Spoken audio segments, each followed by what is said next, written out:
Hello everyone, कैसे हैं आप। आई होप आप घर पे अच्छे से होंगे। तो अभी क्लास 10th एंड 12th के टर्म 1 एग्ज़ाम फिनिश हो चुके हैं। क्लास 12th के भी सभी एग्ज़ाम हो चुके हैं। अब बच्चों के माइंड में कुछ कॉमन क्वेश्चंस उठ रहे हैं। ठीक है, वो क्वेश्चंस क्या हैं पहले मैं आपको वो बता दूं। उन सब के आंसर्स मैं आपको इस वीडियो में देने वाला हूँ। सबसे पहले बच्चों के माइंड में कि सर हमारा जो टर्म 1 हो गया, इसका रिजल्ट कब आएगा। पहला क्वेश्चन, इसका रिजल्ट कब आएगा, रिजल्ट। ठीक है। सेकंड, बच्चों के माइंड में ये चल रहा है कि सर जो हमारा टर्म 1 हुआ, क्या हमें इसके ग्रेस मार्क्स मिलेंगे। जैसे आपको क्लास 10th वालों को इंग्लिश में मिले एक पैसेज में, क्या हमें बाकी सब्जेक्ट्स के भी ग्रेस मार्क्स मिलेंगे। इसका आंसर दूंगा। नंबर 3, ये तो हो गया टर्म 1 को लेकर। नंबर 3, हमारा जो टर्म 2 होगा वो ऑनलाइन होगा या फिर ऑफलाइन होगा। ठीक है।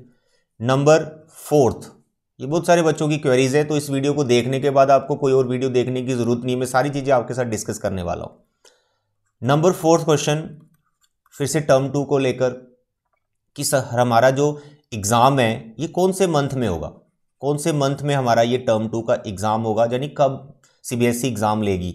क्या सीबीएसई उतना ही टाइम देगी जितना आपको टर्म 1 के लिए दिया, यानी 8 मंथ्स। टर्म 1 सेशन स्टार्ट होने से नवंबर तक 8 मंथ्स बनते हैं, तो 8 मंथ्स आपको टर्म 1 के लिए मिले, क्या आपको टर्म 2 के लिए भी 8 मंथ्स मिलेंगे। ये भी सोचने वाली बात है, तो इस पे भी हम बात करेंगे। एंड नंबर 5 कि जो आपका टर्म 2 एग्जाम है उसका पैटर्न क्या होगा, सैंपल पेपर कैसा होगा, सब्जेक्टिव होगा या एमसीक्यू बेस्ड होगा, कैसा होगा। तो वो मैं आपके साथ यहां पर सैंपल पेपर भी डिस्कस करने वाला हूं कि भाई ये एक्सपेक्टेड सैंपल पेपर हो सकता है विद सेक्शन, सारी सेक्शंस में बताऊंगा और कितने कितने क्वेश्चंस हो सकते हैं हर एक सेक्शन में। ठीक है, कितने मार्क्स के हो सकते हैं। तो ये 5 क्वेश्चंस का आंसर मैं आपको इस वीडियो में देने वाला हूं। तो स्टार्ट करते हैं आपके फर्स्ट क्वेश्चन से कि सर हमारा जो टर्म 1 का रिजल्ट है ये कब आएगा। मेरे बच्चे, आपका टर्म 1 का रिजल्ट नहीं आएगा। इट इज वेरी क्लियर, आपका टर्म 1 का रिजल्ट नहीं आएगा, क्योंकि सीबीएसई ने ऑलरेडी अपने एक सर्कुलर में बता रखा है कि जो आपका जो रिजल्ट, आपकी क्लास का जो रिजल्ट, आप 10th में और 12th में जो आपका रिजल्ट है वो टर्म 2 के बाद आएगा। यानी टर्म 1 और टर्म 2 के जो मार्क्स है उनको जोड़ के उसके बाद आपकी मार्कशीट बनेगी, जो सीबीएसई के वेबसाइट पे अपलोड हो जाएगी, वहां से आप अपना रिजल्ट देख पाओगे। तो आपका जो रिजल्ट है टर्म 1 का नहीं आएगा। हाँ, टर्म 1 की आपको आपकी जो ओएमआर शीट है वो दिखा दी जाएगी कि आप जो ओएमआर सबमिट करके आए अपने स्कूल में, वो ओएमआर शीट आप देख सकते हो और देख सकते हो आपको आपके हर एक सब्जेक्ट में कितने मार्क्स मिले हैं, क्या उसमें ग्रेस मार्क्स थे या नहीं। तो ओएमआर शीट आपको दिखाई जाएगी और मे बी 10 जनवरी के आगे पीछे ये सब आपको दिखाया जाए ओएमआर शीट वगैरह। ठीक है, मार्क्स बता दिए जाएंगे, लेकिन अगर आप उसको बोलो कि ये रिजल्ट है तो ये रिजल्ट नहीं होगा, आपको सिर्फ मार्क्स बता दिए जाएंगे। ठीक है, चलिए उसके बाद टर्म 1 क्या हमें ग्रेस मार्क्स मिलेंगे। मेरे बच्चे ऑलरेडी मैंने फर्स्ट वीडियो मैंने बनाई थी, उसके बाद ही सीबीएसई ने सर्कुलर निकाला था। फर्स्ट वीडियो में मैंने अपनी ये बताया था कि अगर आपके सीबीएसई के आंसर की में या फिर उसके क्वेश्चन पेपर में कुछ भी एरर रहता है तो आपको ग्रेस मार्क्स मिलेंगे, 101% ग्रेस मार्क्स मिलेंगे। इंग्लिश में आपको मिल भी चुके हैं क्लास 10th। तो क्लास 12th में भी कुछ पेपर में प्रॉब्लम रही है, उसके बाद भी 10th क्लास का जो एसएसटी हुआ उसमें भी 1-2 क्वेश्चन में प्रॉब्लम थी। तो मैं 100% श्योर हूं कि सीबीएसई ऐसा नहीं करेगी आपको उन सब्जेक्ट में जिसमें कुछ एरर रहा है कि आपको ग्रेस मार्क्स ना मिले, क्योंकि सीबीएसई ने ऑलरेडी सर्कुलर निकाला था कि अगर कुछ एरर है तो आपको ग्रेस मार्क्स मिलेगी। तो मैं ये आपको श्योरिटी दे रहा हूं कि सीबीएसई जो आपको ओएमआर शीट दिखाएगी उसके अंदर ग्रेस मार्क्स होंगे, 101% होंगे। ठीक है, तो ग्रेस मार्क्स के साथ ही आपका टर्म 1 का आपको मार्क्स बताए जाएंगे। 2 क्वेश्चन कवर हो गए। थर्ड वन, टर्म 2 हमारा ऑनलाइन होगा या ऑफलाइन होगा।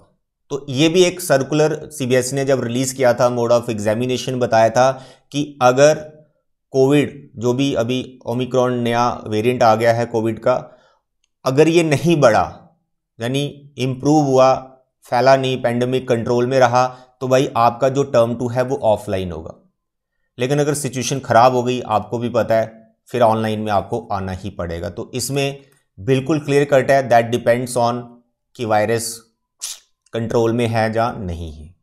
तो मुझे लगता है कि कंट्रोल में ही रहेगा, पर्सनली मेरे को लगता है कंट्रोल में रहेगा। सभी हम आप सारे इतने समझ तो चुके हैं कि यार हमें अब वायरस से कैसे बचना है, सोशल डिस्टेंसिंग रखनी है, मास्क लगा के रखना है, सैनिटाइजर का यूज़ करना है। तो मुझे नहीं लगता कि इंडिया में ये बहुत ज़्यादा फैलेगा ओमिक्रॉन जैसे बाहर की कंट्रीज़ में आप देख रहे हैं। तो इंडिया कंट्रोल कर लेगा, क्योंकि आप सब जानते हो कि इससे क्या कैसे अब हमने फाइट करनी है। तो मुझे लगता है कि आपके जो एग्ज़ाम है ऑफलाइन होंगे, क्योंकि वायरस के फैलने के चांसेस बहुत कम हैं।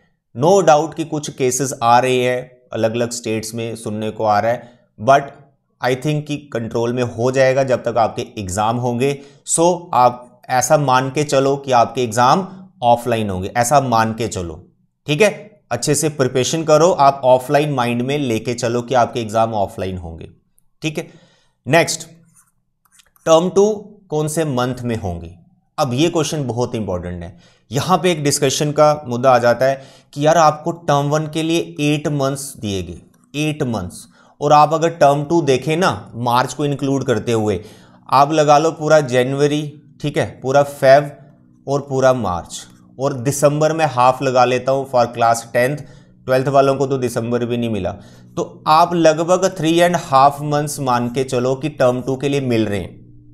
उसके बाद कभी भी एग्जाम स्टार्ट हो जाते हैं, हो सकता है मार्च एंड में स्टार्ट हो जाए, फिर तो 3.5 मंथ भी नहीं मिले।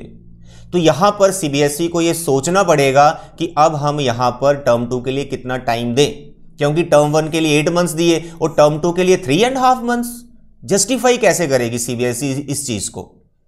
सिलेबस तो सेम ही है, 50% हुआ आपका टर्म 1, 50% तो अभी आपको पूरा प्रिपेयर करना है। 12th वालों की तो और ही दिक्कत है मैथमेटिक्स में, क्योंकि भाई इंटीग्रेशन क्लास 12th का तो पूरा 1 मंथ खा जाती है, एक सिंगल चैप्टर नंबर 7 पूरा इंटीग्रेशन 1 मंथ लग जाता है बच्चे को उसको सीखने में ही, फिर भी परफेक्शन नहीं आती है। तो क्या 3.5 मंथ में पूरा सिलेबस बच्चा कर पाएगा? तो ये सीबीएसई को सोचना पड़ेगा। जहां तक मुझे लग रहा है यार आपके जो एग्जाम है अप्रैल मंथ के मिड तक जाएंगे, उससे पहले एग्जाम आपके पर्सनली कहूं तो नहीं हो सकते। आपको एक सफिशिएंट टाइम दिया जाएगा, मिनिमम आपको 4 मंथ्स का टाइम तो मिलना ही चाहिए, ठीक है। तो ये था आपका नेक्स्ट क्वेश्चन कि आपके एग्जाम कौन से मंथ में होंगे, अप्रैल मिड तक आपके एग्जाम जाएंगे।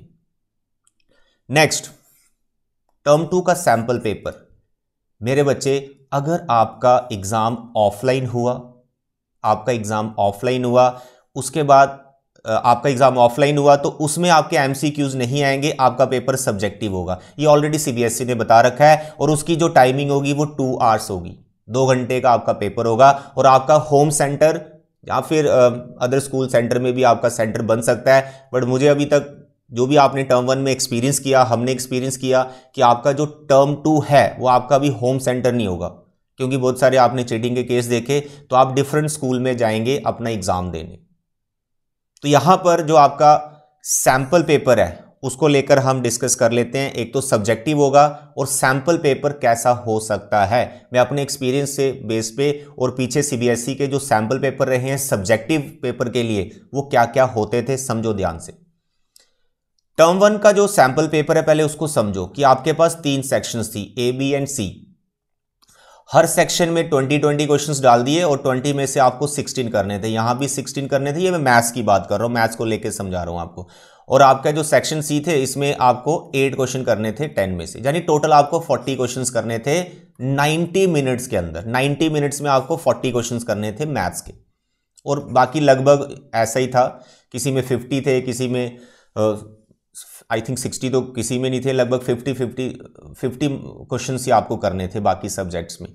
तो मेरे बच्चे, अभी आपका जो टर्म 2 का सैंपल पेपर होगा, एक तो वो एमसीक्यू नहीं होगा, तो आपको 40 क्वेश्चंस तो कभी सीबीएसई नहीं दे सकता, क्योंकि आपको सब्जेक्टिव में सभी स्टेप्स वहां पर बताने पड़ते हैं, थ्योरी लिखनी पड़ती है, एवरीथिंग। तो आपके 40 क्वेश्चंस नहीं होंगे, ये रिड्यूस होके काफी कम हो जाएंगे। तो मैं यहां तक समझता हूं जो मैं आपका एक्सपेक्टेड सैंपल पेपर बनाया है मैंने, जो हो सकता है उसमें 23 क्वेश्चंस हो सकते हैं आपके। अब ये 23 क्वेश्चंस कैसे डिस्ट्रीब्यूट होंगे, ये 4 सेक्शन में आपको पूछे जा सकते हैं, 4 sections. Section A, section B, section C and section D, जैसे पुराना पैटर्न हुआ करता था जब आपका 3 घंटे का एग्जाम होता था बोर्ड का। अब सेक्शन ए में, सेक्शन बी में, सेक्शन सी में, सेक्शन डी में कितने कितने क्वेश्चंस होंगे, कितने मार्क्स के होंगे। तो मेरे बच्चे, सेक्शन ए में आपके 1 मार्क के क्वेश्चंस आ जाएंगे। तो ये लगभग आपके 6 क्वेश्चंस हो सकते हैं। एमसीक्यूज हो सकते हैं, ट्रू फॉल्स हो सकते हैं, फिल इन द ब्लैंक्स हो सकते हैं, 1 वर्ड हो सकते हैं, 1 सेंटेंस हो सकते हैं। तो 1 मार्क के आपके लगभग 6 क्वेश्चंस हो सकते हैं। फिर आपके 2 मार्क्स के आ जाएंगे। अब 2 मार्क्स के आपके 5 क्वेश्चंस हो सकते हैं। इसमें जहां तो सेक्शन वाइज सीबीएसई चॉइस दे देगी कि भाई सेक्शन बी में से आपको 5 क्वेश्चन करने, हो सकता है वहां पर 7 हो तो 7 में से कोई 5 करने, जहां फिर क्वेश्चन के अंदर इंटरनल चॉइस मिल जाएगी आपको। ठीक है, तो 6 मार्क्स आपके सेक्शन ए में से और 10 मार्क्स आपके सेक्शन बी में से बन जाएंगे। जो आपकी सेक्शन सी होगी इसमें आपको 3 मार्क्स के 4 क्वेश्चंस, तो 12 यहां पर हो सकता है। सेक्शन सी में 6 क्वेश्चंस रखे हों और आपको उसमें से कोई भी 4 करने हो, जहां फिर क्वेश्चन के अंदर इंटरनल चॉइस हो सकती है। तो आपको 3 मार्क्स के 4 क्वेश्चंस आ सकते हैं, 12 मार्क्स इसके बन गए। एंड द लास्ट 4 मार्क्स के क्वेश्चंस, 4 मार्क्स के क्वेश्चंस, तो ये आपके 3 हो सकते हैं। हो सकता है इसमें हर क्वेश्चन में चॉइस हो, जैसे 4 मार्क्स के जो 3 क्वेश्चन है हर क्वेश्चन में चॉइस हो, हर क्वेश्चन के साथ इंटरनल चॉइस हो, ये करो या ये वाला करो, ये करो या ये वाला करो, ये करो या फिर ये वाला करो, ऐसे हो सकता है। या फिर सेक्शन जो डी होगी इसमें से आपको 6 क्वेश्चन मिल जाएं और उसमें से आपको कोई भी 3 करने हो। ये लॉन्ग आंसर टाइप क्वेश्चंस होंगे जिसमें आपको काफ़ी कैलकुलेशन करनी पड़ेगी, थोड़े लिखना पड़ेगी, थ्योरी स्टेप सारे बताने पड़ेंगे। ठीक है, टाइम कंज्यूमिंग क्वेश्चंस होते हैं।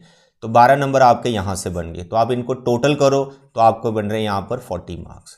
तो आपके जो टर्म 2 के 40 मार्क्स हैं वो इस तरह से डिस्ट्रीब्यूट हो सकते हैं। सैंपल पेपर इस तरह का हो सकता है। तो मेरी आपको यही सजेशन है एट लास्ट कि आप अभी टर्म 2 की प्रिपरेशन पे लग जाओ। 2 चीजें माइंड में रखो, एक आपके एग्जाम होंगे ऑफलाइन, ये माइंड में लेके चलो। दूसरे आपके एग्जाम अप्रैल में होंगे, मिड तक आप मान के चलो, मिड तक होंगे। उस तरह से अपना सिलेबस बना लो। मैथ्स का कैसे मैं करवाऊंगा इस चैनल के थ्रू मैं ऑलरेडी आपको बता चुका हूं।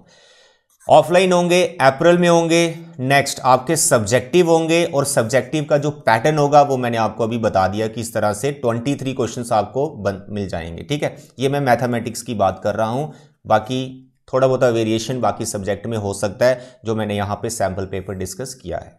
राइट, तो आई होप इस वीडियो के बाद आपको कोई भी और वीडियो देखने की जरूरत नहीं है, मैं सभी क्वेश्चंस यहां पे कवर कर चूंगा आपके। ठीक है, तो अभी के लिए इतने बच्चे, थैंक यू, बाय बाय।